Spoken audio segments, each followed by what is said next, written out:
A very good morning. Myself Ahmad Tabish. I'm a graduate in chemical engineering from Aligarh Muslim University, India, batch 2014. And subsequently, after doing my graduation, I moved to the Petroleum Institute of Abu Dhabi, United Arab Emirates, where I was recently working on a project related to electrostatic precipitators. Now, to introduce myself, since my undergraduate level, I have been very deeply involved in the research activities. In 2012, I was invited by the Indian Oil Corporation Limited, and I was among the top 10 students from around the India who were invited to do an in-plant training. And it was my first industrial exposure just in my sophomore year. Then in 2013, I was awarded as the Young Researcher of India from the Indian Institute of Science Education and Research, Kolkata, for my research on chemistry of macromolecules. And in the subsequent year, I was invited by the University of Queensland of Australia, and I was among the top 10 students from India who were invited for an undergraduate research project, which I carried out under the supervision of a professor from Sustainable Minerals Institute. And luckily, after completing my graduation, I was invited as a postgraduate research assistant at the Petroleum Institute of Abu Dhabi, where I worked for around 6 months and I carried out my research project. More details have been provided in my LinkedIn program. Now, recently, I was very much lucky where I represented India at the International Student Energy Summit, which was held at Bali, Indonesia. The theme of the summit was definitely towards the sustainability in climate change, and subsequent discussions were there among the expert panels about the upcoming Copenhagen conference in the month of December 2015. And I was lucky enough that I co-chaired a session on emerging Asia, in which we definitely discussed that how the growing economies in Asia, especially India and China, can together play a pivotal role in suppressing the climate change scenarios. Because as predictions have been there, the next era or this 21st century is definitely an era of Asia, because most of the developing economies, they belong to the Asia, like Brazil, Russia, sorry, not Russia, it's China, and Brazil obviously, and India. And in 2013, I was also invited by the Power Shift Summit, where I represented India.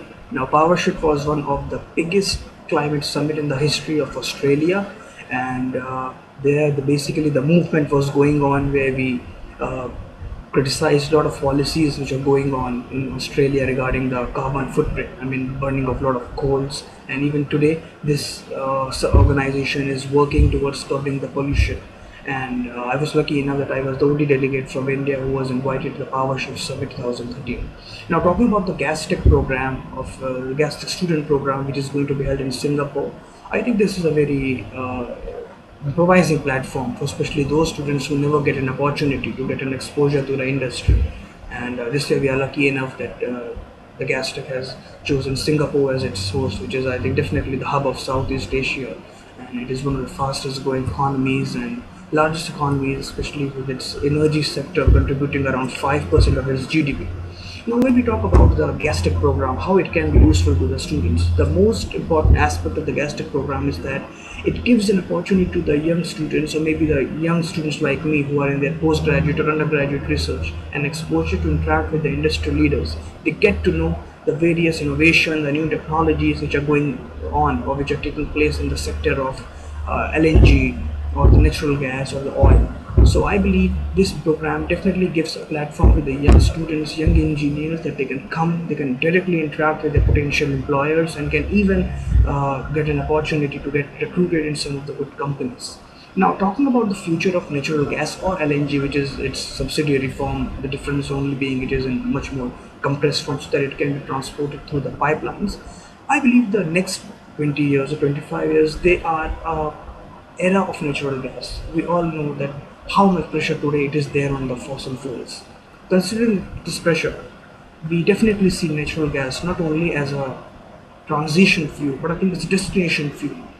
If we definitely see in the past few years how the natural gas prices are under control, plus more and more reserves of natural gas have been found, and the most important aspect is that more and more new technologies are now coming up where we are exploring the natural gases. I mean, the recent example is of the shale gas reserves which have been found in United States or China, which have large potential, and it is being predicted that if they are being extracted out of their full potential, we can easily get the natural gas and the oil.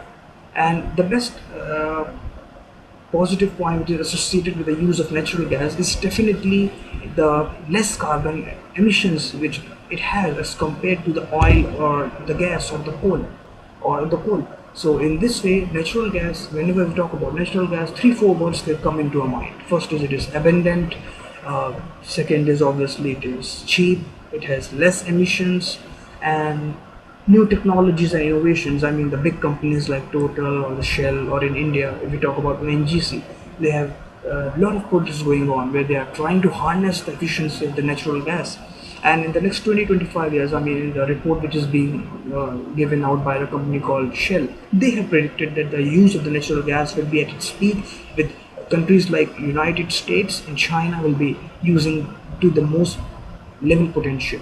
So, in my view, I see natural gas not only as a transition fuel but as a destination fuel, because in the next 20-25 years it's impossible to turn totally up renewable energy sources, because the sun cannot shine every time, the wind cannot blow. So in that time, I think natural gas is the one option which is there. We keep on using natural gas, and in this time period, if we keep on investing in the renewable energy sources, the future looks good. But that's the only solution we have today. If we really want to save this planet, if we really want to make this planet a sustainable planet for our future generations, we need to move towards the future of the natural gas.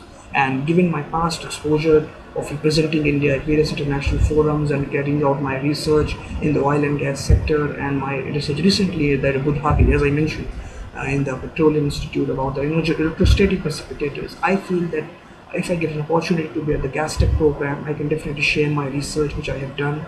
I can definitely get a platform where I can discuss my research with the prospective employers. I can learn from them the new technologies which they are taking up, and we can, even as a student body, we can press the industries that they need to move to the natural gas, because still we know that its consumption is not where it should be. And my more information has been mentioned in the LinkedIn profile of mine, and I hope very best to get selected for the Gastech program. And thank you.